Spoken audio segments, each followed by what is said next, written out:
बाबा को बड़ा अच्छा लगा कि हंसी आई कि दुनिया कैसी है, सब कुछ अपन दे दे तो भी बोलती है कि तुमने नहीं दिया, मैंने लिया, मैंने ही कमाया है। सेठानी बार बार सेठ जी को मना रही थी, बता रही थी। फिर आखिर में सेठ जी ने कहा कि सुना है बोले मैंने कि वो द्वारकाधीश का अवतार है रामदेव, तुम अगर सही में द्वारकाधीश के अवतार हो तो मुझे वो 4 भुजा वाला दर्शन दो। तब बाबा के समझ में आया कि सेठ जी इतने टेढ़े क्यों चल रहे थे,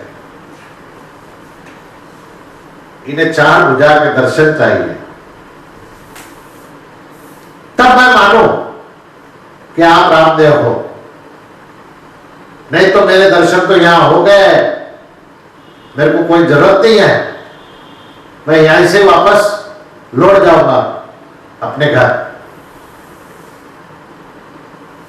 बाबा ने कहा कि तुम्हारी यात्रा सफल पूरी नहीं करोगे? बोले मुझे नहीं करना, आप अगर 4 भुजा वाले हो, रामदेव हो, तो मुझे दर्शन दो। ठीक है, बाबा ने 4 भुजा के दर्शन दिए। जैसे ही दर्शन हुए वो तीनों धन्य हो गए। बाबा ने वो 80,000 मोहरों की थैली रामदेव जी के हाथ में देते हुए कहा कि प्रभु इसको संभालो, अब हमारी यात्रा यहीं सफल हो गई, आपके दर्शन हो गए, अब हम यहां से ही वापस लौटते हैं।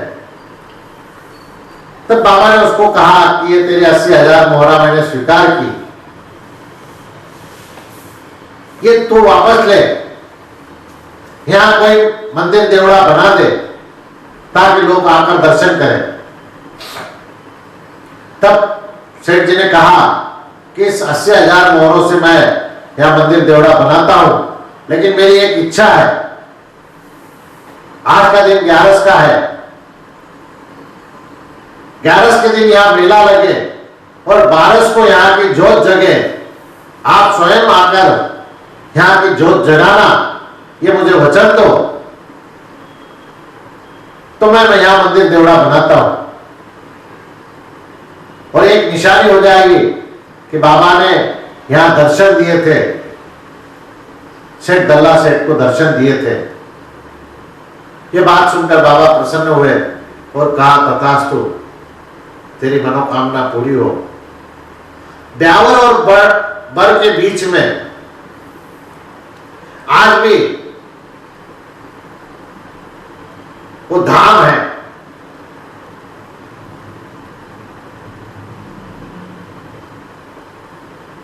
कौन सा धाम है? विराटिया। विराटिया धाम। आज भी वहां 11 का मेला लगता है और 12 को जोत बाबा की जलती है। आज भी लाखों लोग वहां जोत देखने के लिए आते हैं और बड़ा भव्य मेला लगता है। इस प्रकार बाबा ने समाधि के बाद दलाजी को पर्चा दिया, चमत्कार दिखाया और दलाजी ने वहां मंदिर देवड़ा बनाया है और दलाजी वहां से अपनी धर्मपत्नी को लेकर, बच्चे को लेकर वापस घर लौटते हैं। इस प्रकार कर्मा डाकू को भी शिक्षा दी, दलाजी को भी शिक्षा दी कि क्या करना चाहिए, कैसे करना चाहिए, कौन सा धर्म करना चाहिए, कौन सा कर्म करना चाहिए। मंदिर देवड़ा बनाकर दलाजी भी धन्य हुए। इस प्रकार बाबा ने पर्चा दिया और आगे समाधि के बाद का और एक पर्चा है जो मैं सुनाने जा रहा हूं। इस प्रकार दलाजी को पर्चा मिलने के बाद समाधि के बाद का एक पर्चा और है। ओशा गांव में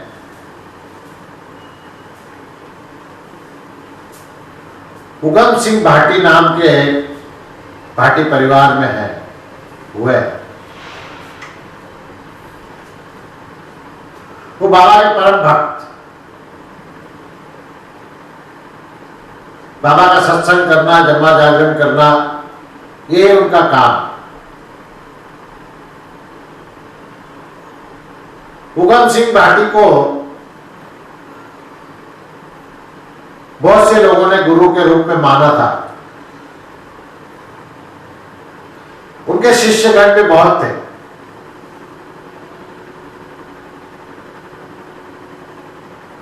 उगम सिंह भाटी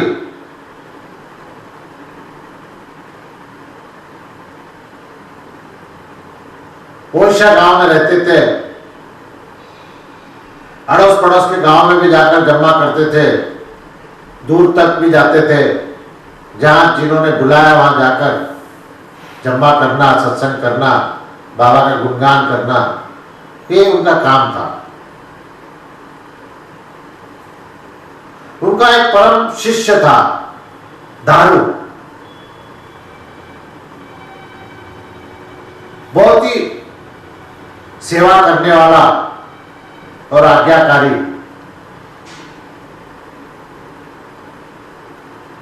ये दूधू गांव में रहता था।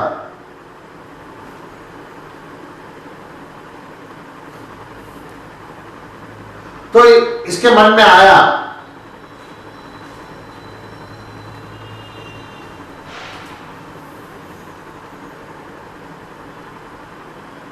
कि मेरे घर पर मेरे गुरु आए, जन्मा जागरण करे। वो ओरछा आकर उगम सिंह भाटी गुरु के चरणों में गिरकर विनती करने लगा कि आपको मेरे घर आकर जन्मा जागरण करना है बाबा का। यह बात सुनकर उगम सिंह भाटी को बड़ा अच्छा लगा। उन्होंने कहा कि मैं अवश्य आऊंगा और बाबा का जन्मा करूंगा। तारीख समय तय हुआ, प्रचार हुआ कि भाई उगम सिंह भाटी जन्मा करने दूधू गांव में आने वाले हैं। अड़ोस पड़ोस के गांव में भी संदेशा भिजवाया। जो शिष्यगण थे उनको भी संदेशा दिया। बहुत से लोग जमा हुए। उगम सिंह भाटी ने जन्मा जागरण किया, बाबा की चौकी लगाई, कलश पूजन किया, बाबा को प्रणाम कर कर बाबा का जन्मा करने लगे। उस जम्मे में एक छोटी कन्या किसान की कन्या जिसका नाम रूपा दे, नाम के मुताबिक ही रूपवान गुणवान छोटी कन्या उस जम्मे में आई और बाबा का जन्मा सुना उसने। जन्मा सुनने के बाद उसने भी कहा उगम सिंह भाटी से, मैं आपके शिष्या बनना चाहती हूं, आप मुझे शिष्या के रूप में स्वीकार करें। उगम सिंह भाटी ने कहा ठीक है, आप मेरी शिष्या बन जाओ।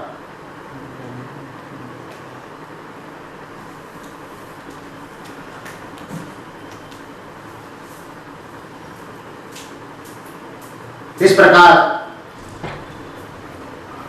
रूपा दे उगम सिंह भाटी को गुरु मानती है, गुरु दक्षिणा देती है। उगम सिंह भाटी वहां से चले जाते हैं। कुछ दिन पश्चात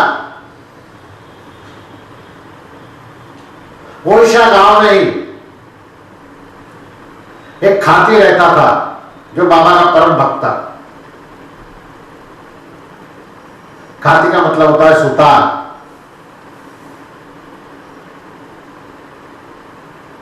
बाबा का बड़ा परम भक्त। जब भी काम करे तब बाबा का नाम उसके मुंह में, जबान पर, मन में और काम करता रहता था। एक दिन उसके मन में आया कि उगम सिंह भाटी का जम्मा जागरण अपने घर पर हो।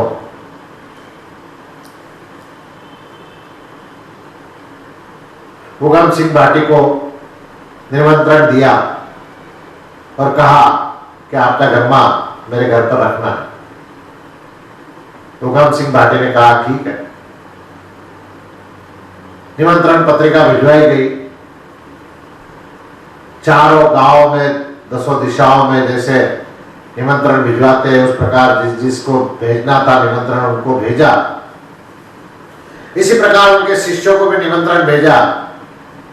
जो धारू शिष्य था, रूपादेय शिष्य थी, उनको भी निमंत्रण गया। वो भी ओडिशा बाबा का जम्मा सुनने पहुंचे। जैसे आज भी इस प्रकार जम्मा होता है। किसी को कहा कि गोपाल बजाज का जम्मा, तो लोग भागते हुए जाते हैं। दिनेश शर्मा का जम्मा, भागते हुए जाते हैं, कहीं पर भी हो। इसी प्रकार उस जमाने में भाटी जी का जम्मा बहुत अच्छा होता था।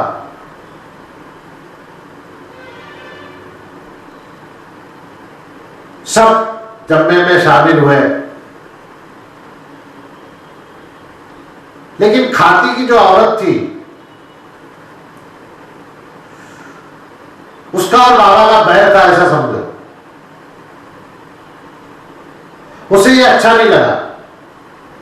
उसने कहा कि यहां जम्मा नहीं होगा, मैं जम्मा नहीं करने दूंगी। आप किस प्रकार जम्मा करते हो मैं देखूंगी। इस पर उगम सिंह भाटी आकर उसे समझाते हैं कि सबको अच्छा फल देने वाला, सबको सुख समृद्धि देने वाला बाबा है। तू क्यों नफरत करती है इससे? ये छोड़ दे और जम्मे में शामिल हो, जम्मा होने दे, सब अच्छा होगा। कुछ लोगों ने मनाने के बाद वो खाती की औरत मानी और बाबा की चौकी लगी। बाबा का कलश का पूजन हुआ, पगला का पूजन हुआ। उगम सिंह भाटी ने आरती गाई और जम्मा शुरू हुआ। थोड़ी देर के बाद ही वो खाती का जो बेटा था उसे बुखार चढ़ गया। देखते देखते इतना बुखार हो गया कि उस बुखार के कारण उसके प्राण निकल गए। जब एक खाती की औरत को बात पता चली और उसने देखा तो चिल्लाते हुए आई और सब चीजें उठाकर फेंकने की कोशिश करने लगी।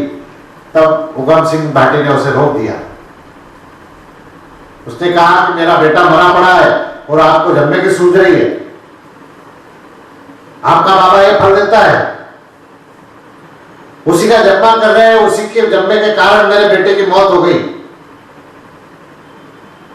बहुत गाली गलौज होने के बाद उगम सिंह जी उनसे समझाते हैं और जम्मा अपना शुरू रखते हैं और उसे कहते हैं कि जम्मा बंद नहीं कर सकते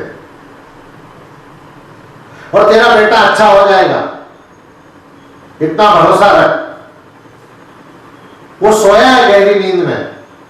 थोड़ी देर के बाद देखो उठकर जम्मे में आएगा और बाबा को प्रणाम करेगा। तो भी उसका मन नहीं मान रहा था। लोगों ने उसे धर दबोचा और बैठाया। कहा कि उगम सिंह जी अगर बता रहे तो भरोसा रखो और जम्मा पूरा होने दो।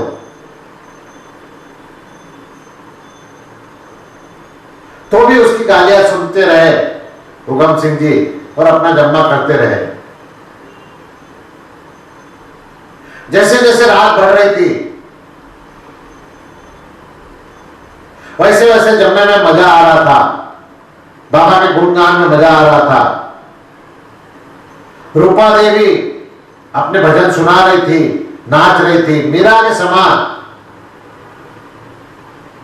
बाबा के रंग में रंग गई थी वो।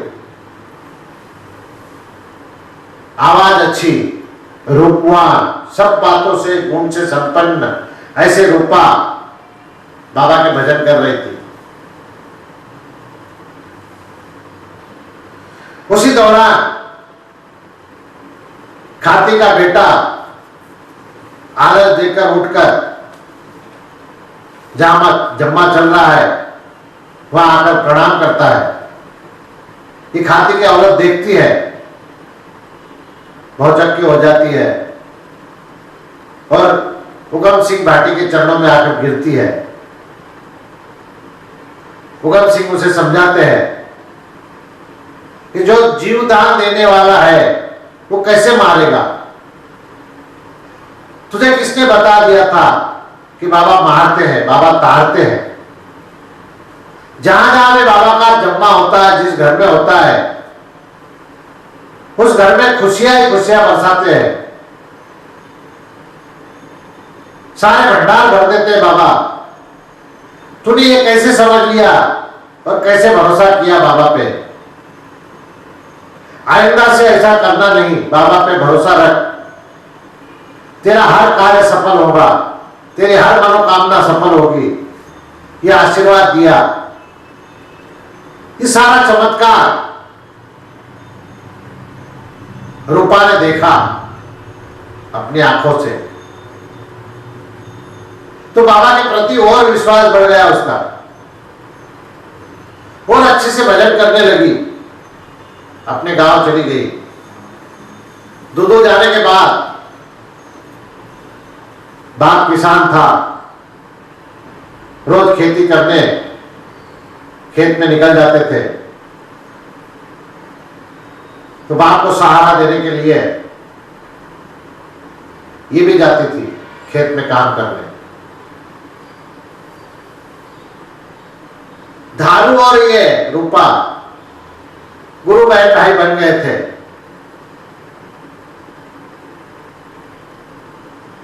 एक में को सहारा देते थे, हर बात पूछते थे, हर दूज को दशमी को एक साथ भजन कीर्तन करते थे, बाबा का गुणगान करते थे। तो बड़ी गहरी दोस्ती इनमें हो गई थी।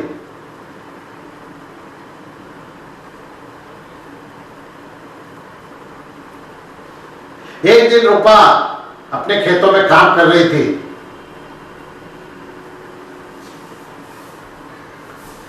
तो मेवा नगर के राजा रावल मालव दुदू गांव में आते हैं। राजा रावल दुदू गांव में किस काम से आते हैं उन्हीं को पता, लेकिन उनका मन बन जाता है वह आए हैं तो जंगल में शिकार की ओर चले। कोई ऐसी योजना नहीं थी कि जंगल जाकर शिकार करना है, लेकिन अचानक ही योजना बन जाती है और राजा आदेश देते हैं, सैनिकों को कहते हैं कि अपने शिकार करने जंगल में जाना है।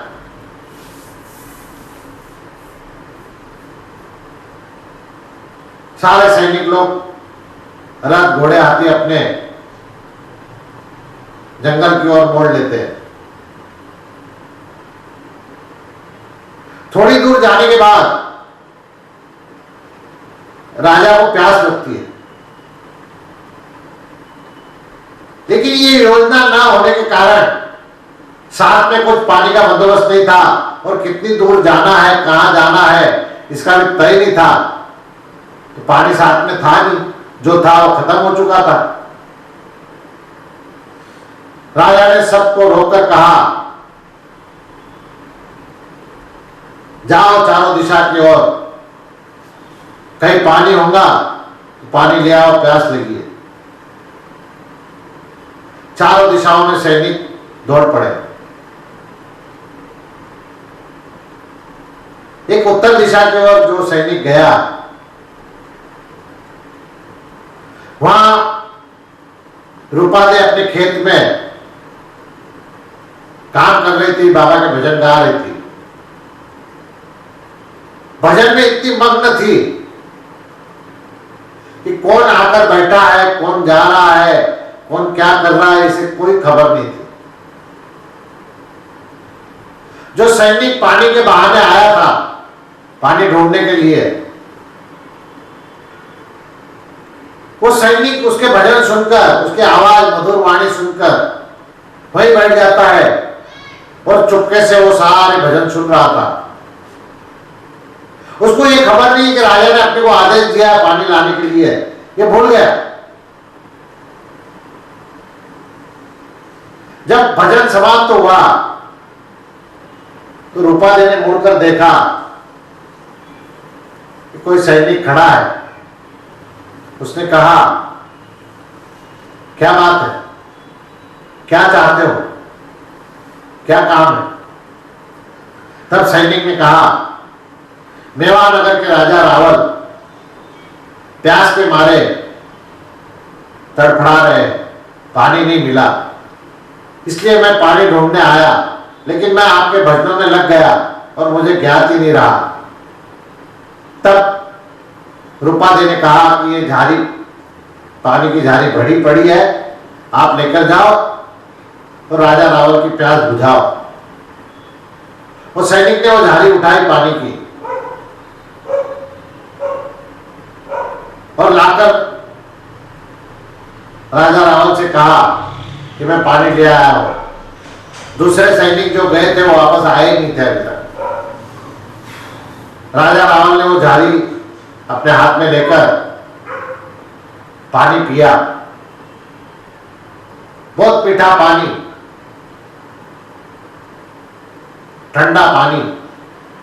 वो पानी पीने के बाद राजा की प्यास बुझ गई, बहुत पानी पिया राजा ने।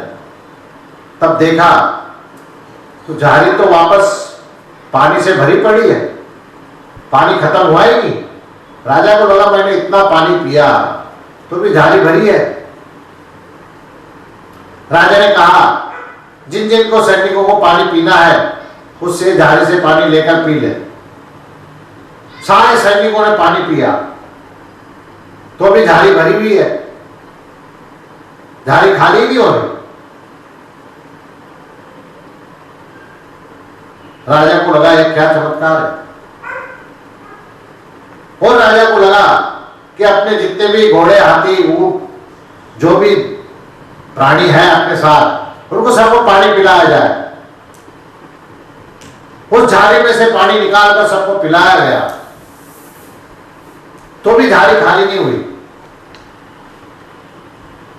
यह बात देखकर, ये चमत्कार देखकर राजा बड़ा अचंभित हुआ और कहा कि कहां से लाए हो ये झाड़ी? उस सैनिक से पूछा। मुझे उस कन्या की ओर, उस स्त्री की ओर ले चलो। सैनिक ने राजा को रूपादेवी के पास लाकर खड़ा किया। रूपादेवी को राजा ने देखकर ही राजा के होश उड़ गए। इतनी सुंदर, इतनी मधुर वाणी, ये सारा देखकर राजा जैसे होश खवा गमा बैठे। इतना रूप। तो राजा के मन में आया, क्यों ना मैं इसके साथ शादी कर लूं और इसे रानी बनाकर ले जाऊं। अपनी बात रूपादेवी से उसने राजा ने कही कि मैं तुमसे शादी करना चाहता हूं। राजा की बात कौन टाल सकता है? प्रजा में इतनी हिम्मत नहीं है। तो रूपादेवी ने कहा, अगर मेरी शादी के बाद आपको करना है तो दूधू गांव जाकर मेरे पिताश्री से बात करो। मेरी शादी के बाद वही करेंगे, वही तय करेंगे कि मेरी शादी कहां करना है, कैसे करना है। मैं शादी करने तय करने वाली होती कौन? ये बात सुनकर राजा को बड़ा अच्छा लगा। होनहार है, समझदार है, और धार्मिक प्रवृत्ति की है। ऐसी चमत्कारी स्त्री अगर अपने राज्य में आ जाए और अपने को रानी मिल जाए, रानी बन जाए, तो अपने राज्य को चार चांद और लग जाएगी। कोई समस्या होगी नहीं, जो भी समस्या होगी हल हो जाएगी। बड़ा भरोसा राजा को। राजा दूधू गांव जाते हैं, रूपाली के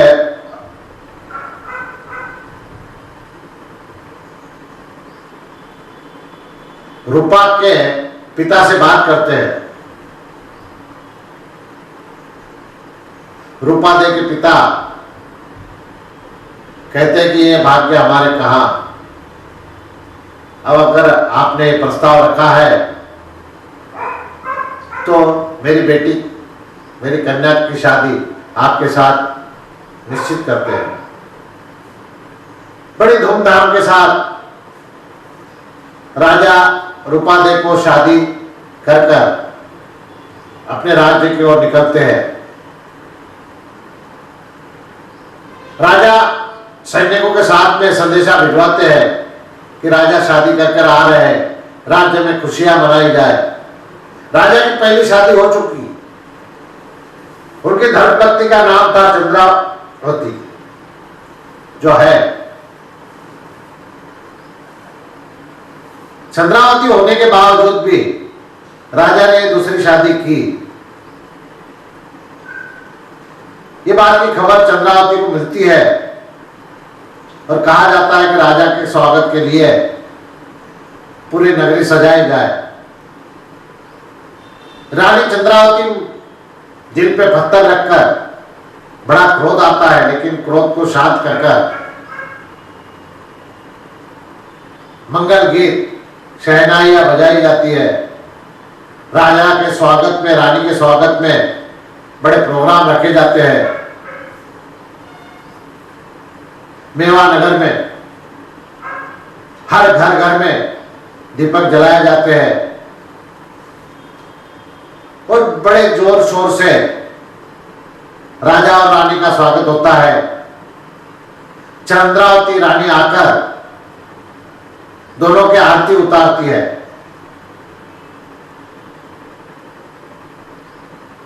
जब ये शादी तय होती है तब रूपा देवी की दो शर्तें होती है।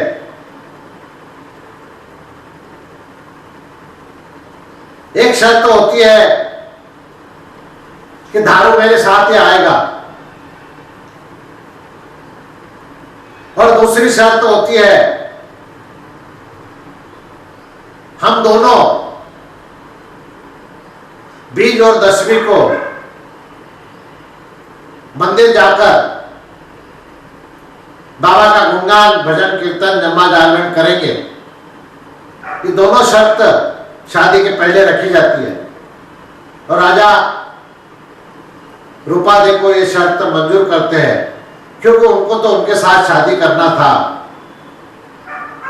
वो मोहित हो चुके थे रूपादे के रूप से, सुंदर, गुणवान और चमत्कारी।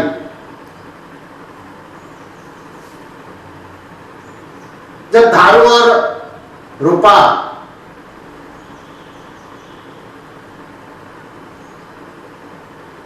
बाबा की दूज आती है तो मंदिर जाकर भजन कीर्तन करते हैं। अब इधर चंद्रावती के मन में तो द्वेष था ही कि इनके दोनों के प्यार में नमक के खड़े कैसे डाले, और इनका प्यार हमेशा के लिए बना नहीं रहे, राजा अपने साथ ही रहे।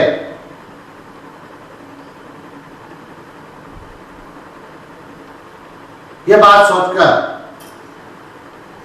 हर बार जब ये रूपादे और धारू भजन करने मंदिर जाते थे तो रानी राजा के कान भरती थी कि ये मंदिर जाना और उस नीच जाति के धारू के साथ में रहना, ये रानी है, कलंक लगता है, समाज नाम रखता है, प्रजा में चर्चा होती है इस बात की कि साधारण इंसान के साथ में ये मंदिर जाती है और दारू को तुमने यहीं रखा है। इससे तो अच्छा है कि दारू को एक मंदिर बना दो, दारू मंदिर में ही रहेगा और रूपा दे को मंदिर जाने से रोक दो। ये बात राजा के समझ में आती है। राजा दारू के लिए एक मंदिर बनवा देते हैं और उसे कह देते हैं कि आज के बाद महल की ओर नहीं आना, मंदिर में ही रहना, भजन कीर्तन वही करना।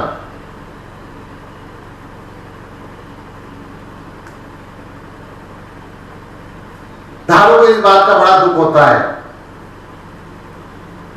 रूपा को दूसरा महल बनाकर दिया जाता है और उसमें कड़ा पहरा लगा दिया जाता है।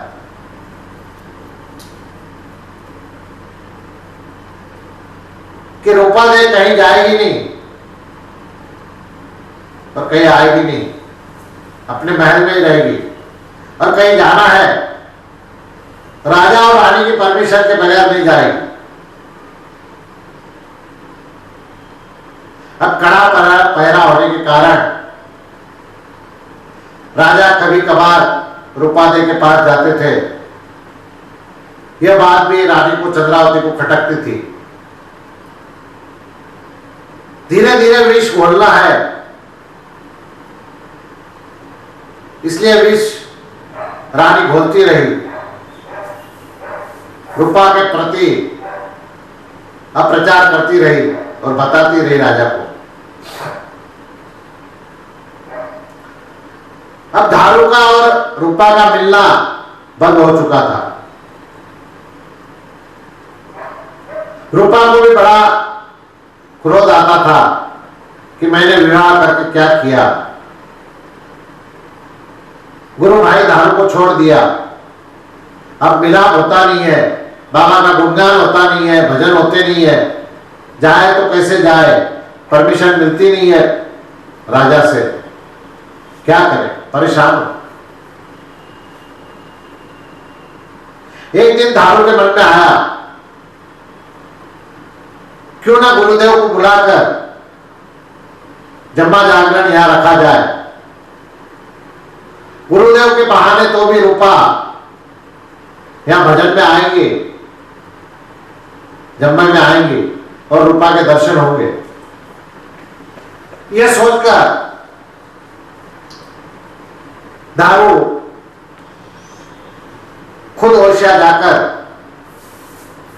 उगम सिंह भाटी से विनती करते हैं और सारा वृत्तांत समझाते हैं, बताते हैं कि इस प्रकार मेरा और रूपा का मिलना संभव नहीं हो रहा है, भजन नहीं हो रहे, बाबा का गुणगान नहीं हो रहा है। गुरु को बड़ा दुख होता है। गुरु कहते हैं कि सब अच्छा होगा, तुम जम्मा जागरण की तारीख निश्चित करो। समय निश्चित होता है, गुरुदेव वहां जमने के लिए पधारते हैं। राजा को भी निमंत्रण भेजा जाता है, लेकिन राजा निमंत्रण ठुकरा देते हैं। रूपा दे के लिए परवानगी मांगी जाती है, लेकिन वो भी नहीं, रूपा दे को जाने से मना किया जाता है।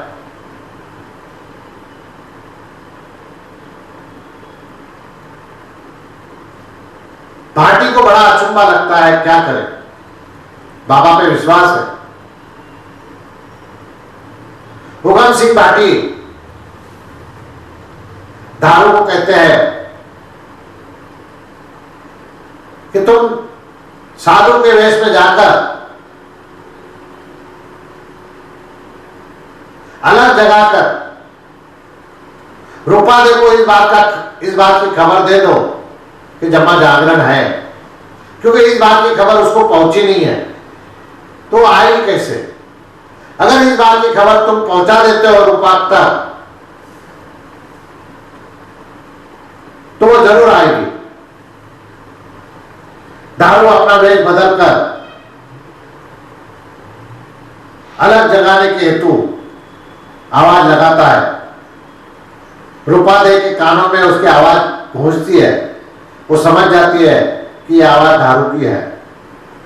वो बाहर आकर देखती है, थोड़े पास में आकर दारू उसे बता देता है कि आज रात में गुरुदेव जम्मा जागरण करने वाले हैं, तुमको भी आना है। यह बात संदेशा पहुंच जाता है, रूपादेह समझ जाती है, दारू वहां से निकल जाता है। फिर रूपादेह गुरु ने दिए हुए मंत्रों का जाप करती है। कुछ सिद्धियां उसको प्राप्त थी, जिसको भी आह्वान करेंगे वो वहां हाजिर हो जाएंगे। ऐसी गुरु की महिमा होती है।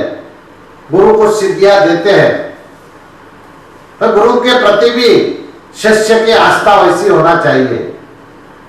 नहीं तो आज के गुरु और आज के शिष्य जो बन जाते हैं, गुरु मानते हैं, लेकिन गुरु की बात नहीं मानते, गुरु का आदेश नहीं मानते।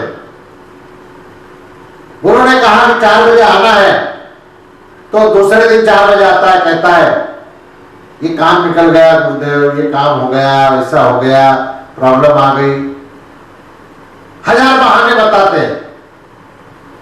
वैसी शिक्षा नहीं थी है। गुरु का आदेश था कि जब में आना है तो हर हाल में आना है।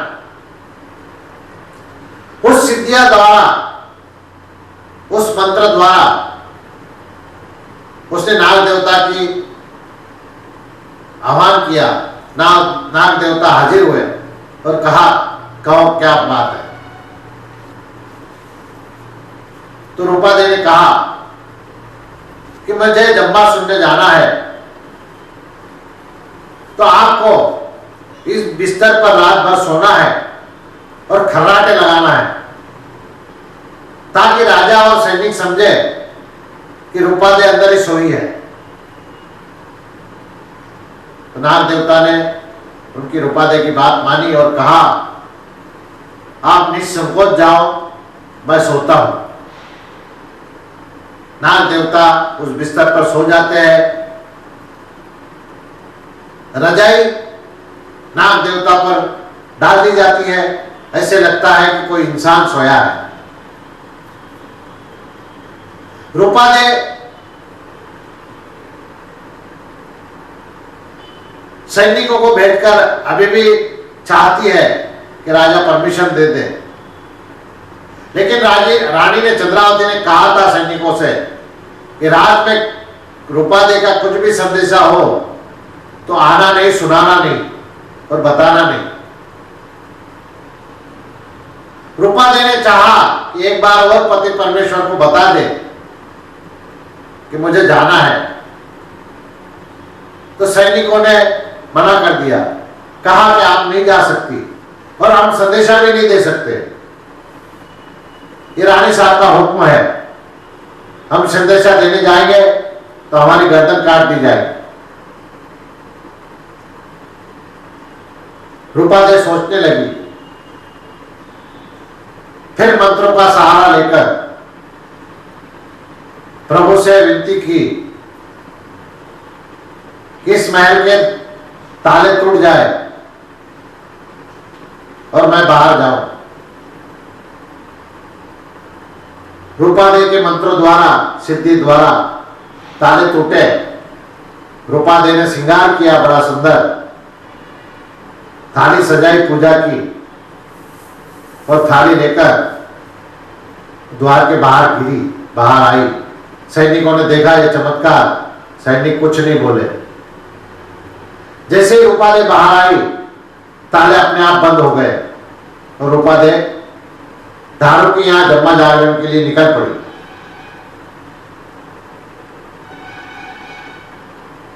जम्मा जागरण में जाकर गुरु वंदन किया, गुरु के चरणों में गिरी और कहा कि गुरुवर मुझे बचाए, मेरी रक्षा करे। मैं आ तो गई हूं, अब लौटने में क्या होगा ये पता नहीं। गुरु ने कहा जो भी होगा अच्छा होगा। ये बात सुनकर वो भजन में लग गई। इधर इस बात की खबर एक दासी ने, चंद्रावती की दासी ने रानी चंद्रावती को जाकर रात में खबर दी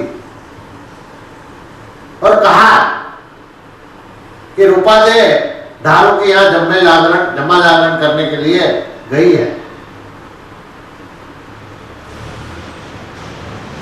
ये बात जब चंद्रावती को पता चली, दासी ने सुनाई, तो उसने राजा को उठाकर कहा कि आपकी रानी इतनी रात गए धारू के यहां जम्मा सुनने गई है, कितनी बदनामी हो सकती है, कितना लांछन लग सकता है एक रानी के ऊपर, राजा के ऊपर, यह आप सोच नहीं सकते। रानी चंद्रावती राजा को भड़काने लगी। राजा क्रोधित हुए और तलवार निकाली अपनी और रानी रूपावती के महल की ओर चल पड़े। आकर देखते हैं पहरेदार पहरा दे रहे, ताले लगे हुए हैं, घराटे की आवाज आ रही है। तो राजा के मन में आया कि दासी ने कुछ गलत कहा है। राजा ने रानी को समझाया ऐसा कुछ नहीं है, रानी सो रही है। रानी ने कहा नहीं, आप रजाई उठाकर देखो तो आपको समझ में आएगा। राजा ने ठीक समझा, अपनी तलवार की नोक से उस रजाई को हटाया। जैसे ही रजाई हटाई तो काला भुजंग नाग देवता सामने आके खड़े हो गए। उसे देखते के साथ ही राजा के शरीर में कंपन होने लगा। राजा घबरा गया कि ये क्या चमत्कार है। वो जानते तो थे कि रूपादे चमत्कारी है, वो घबरा गए। घबराहट के मारे वहां से भाग निकले और बाहर आकर एक सेवक को साथ में लिया और एक नाई को साथ में लिया और कहा नाई से कि तुम जाओ, दारू के यहां जम्मा जागरण चल रहा है, वहां तुम जाकर देखो रानी है क्या वहां, रूपा दे। तब उस नाई ने कहा कि हे राजन, हर कोई इंसान वहां जम्मा जागरण में नहीं जा सकता, उनका नियम है, वैसे वस्त्र परिधान करने पड़ते हैं, भगवे वस्त्र परिधान कर कर उन्हीं के वेश में जाना पड़ता है, तब वहां जम्मे में बैठाया जा सकता है, नहीं तो ऐसे इंसान को बाहर निकाल दिया जाता है। तो मैं कैसे जाऊं? तो राजा ने कहा आप वेशभूषा बदल लो, वैसे ही वस्त्र पहनो और जाकर देखो, और अगर रानी वहां है तो तुरंत आकर मुझे बताओ। यह बात सुनकर नाई अपना वेश बदलकर वहां जाता है जम्मे में, जम्मा सुनने बैठ जाता है और देख लेता है कि रानी रूपादे यहां आई है,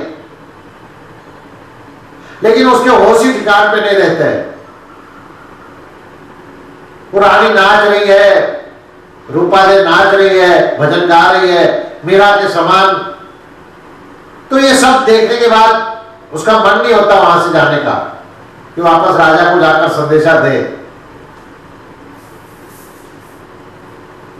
कुछ देर बाद पश्चात दीपक की लौ जो जोत जगाई है उसकी लौ कम होने लगती है। उगम सिंह भाटी को इस बात का एहसास हो जाता है और वो कहते हैं कि कोई तो भी निगोड़ा इस भजन में आया है, कौन आया है देखो। इतना कहने की देरी है कि जो नाई था वेश बदल कर आया था वो उठकर भागने लगता है और भागते भागते वो रानी की जो जूतियां है वो उठाने की कोशिश करता है, एक जूती दूसरी जूती उठाकर वो भागता है और बगल में दबाकर जूती भागने लगता है तो एक जूती गिर जाती है और एक जूती बगल में रहती है। जाकर राजा को कहता है कि रानी वहां है, जम्मा जागरण में सुन रही है, खुद भी नाच रही है और भजन गा भी रही है। उसकी निशानी मैंने लाई है, बोले जूती लाई है। ऐसे बगल में से निकालना चाहता है लेकिन बगल में थोड़ा सा हो जाता है और पोटली हाथ में आती है, पोटली में कुछ नहीं रहता।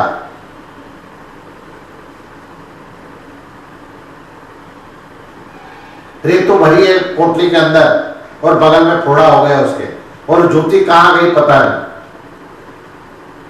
जूती रास्ते में कहीं गिर जाती है। राजा को ये देखकर, जब नाई सुनाता है कि सर, राजा ये सब सुनकर देखकर मन में विचार करते कि वहां जाना योग्य नहीं है, कि वहां गुरु है और रूपा देवी चमत्कारी है,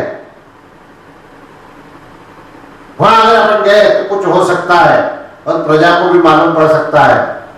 इस कारण राजा ने समझा कि अपन महल चलते हैं और रानी के महल के बाहर ही खड़े रहेंगे ताकि जब भी रूपा दे आएगी तब उसके टुकड़े टुकड़े कर दिए जाएंगे।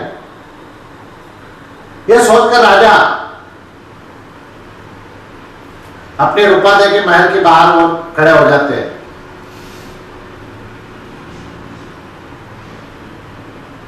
सुबह जैसे ही 5 बजे बाबा की आरती होती है, जम्मा समाप्त होता है, रूपा देव प्रणाम करती है गुरुदेव को और आशीर्वाद मांगती है कि आप अपना मिलाप हो या ना हो, यह आखिरी मिलाप है, मुझे नहीं लगता कि दोबारा तुम मिलोगे, क्योंकि जो यहां आदमी आया था वेश बदल कर, उसने जाकर कहा होगा राजा को और राजा मुझे मारेंगे, मुझे जीवित नहीं छोड़ेंगे, ये बात तय है। तब गुरुदेव ने कहा ऐसा कुछ नहीं होने वाला है। राजा स्वयं आकर मेरे चरणों में गिरेंगे और बाबा का सत्संग करेंगे, भजन करेंगे, ये वचन मेरे याद रख, ये गुरु वचन है, तुझे कुछ नहीं होगा। राजा राजपाट छोड़कर बाबा के भजनों में लग जाएगा। गुरु की वाणी पर भरोसा था, गुरु के वचनों पर भरोसा था, विश्वास था। निडर होकर रानी रूपा दे, मन में कोई भय नहीं, निडर होकर निकल पड़ी। देखा तो एक ज्योति वहां पड़ी थी, दूसरी ज्योति मिल नहीं रही थी।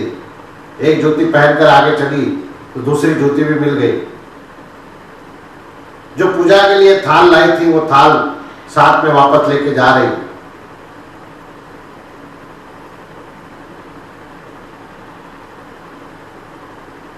जैसे ही महल की ओर गई, सुबह सूरज निकल चुका था।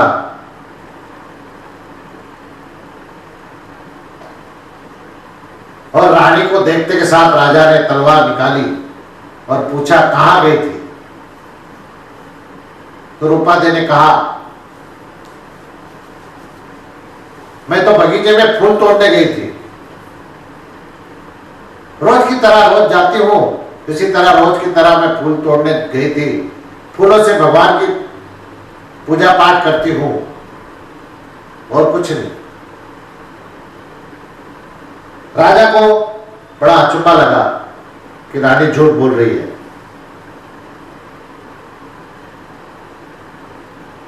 थाली पर से कपड़ा हटाया, जैसे ही कपड़ा हटाया तो सारा बगीचा, फूलों का बगीचा उस थाली में नजर आया राजा को, और फूलों से थाली भरी हुई।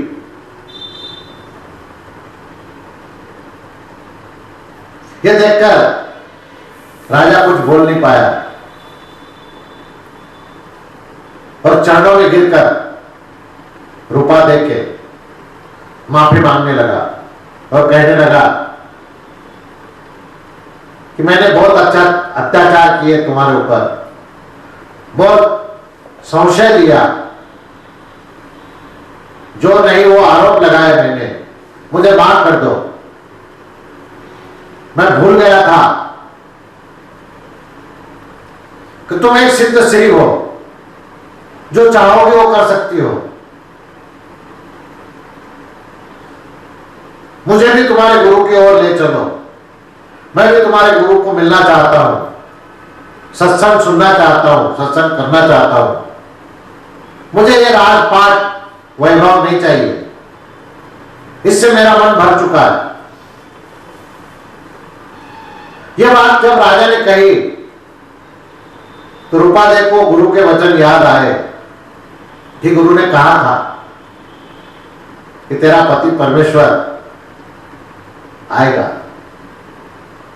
ये बातें जब चरणों में गिरकर राजा करने लगा तो रानी ने कहा तुम पति परमेश्वर हो, तुम मेरे चरणों में नहीं गिरो, मेरे गुरु के चरणों में जाकर गिरो, वही तुम्हें मोक्ष की ओर ले जाएंगे और मोक्ष की राह दिखाएंगे।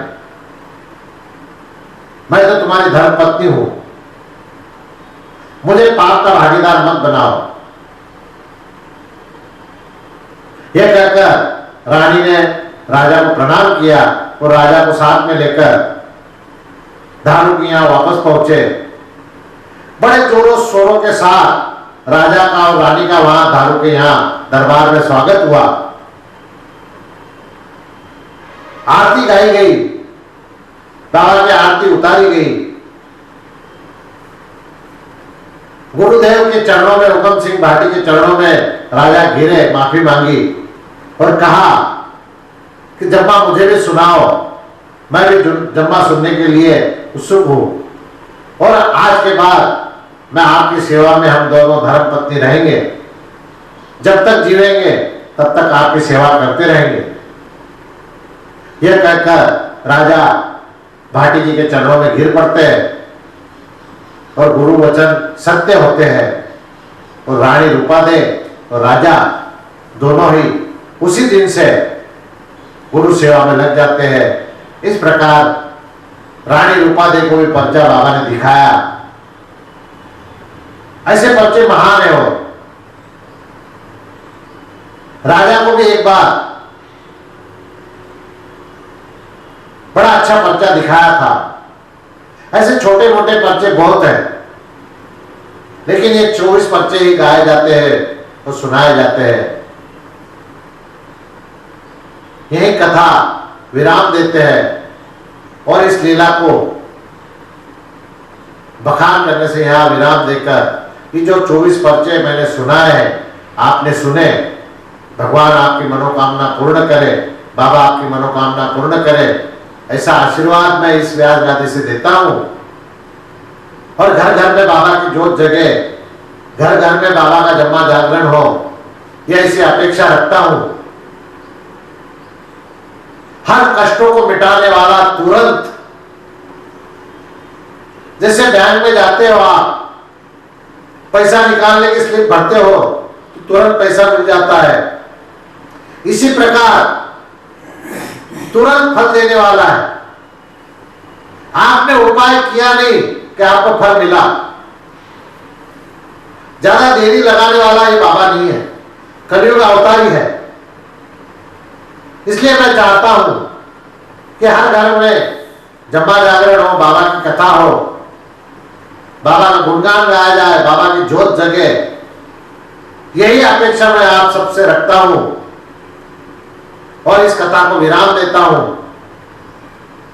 और हर घर में ये कथा चलती रहे, बाबा का गुणगान का चलता रहे, ऐसा ही बाबा से आशीर्वाद चाहता हूं। आप सभी सुखी रहे, बाबा आपको भली करे, आपके भंडार भरे रहे, आपकी हर मनोकामना पूर्ण हो, ऐसी व्यास गादी से विनती करते हुए मैं आप सभी भक्तों से आज्ञा चाहता हूं। इस कथा में मेरे से कोई गलती हो तो आप सभी भक्तगण मुझे माफ करें। और आप बड़ी मन लगाकर इस कथा को सुना, श्रवण किया, आचरण में लाने की कोशिश करो तो बाबा आपका बहुत भला करेंगे। जय बाबा की, जय बाबा की, जय बाबा।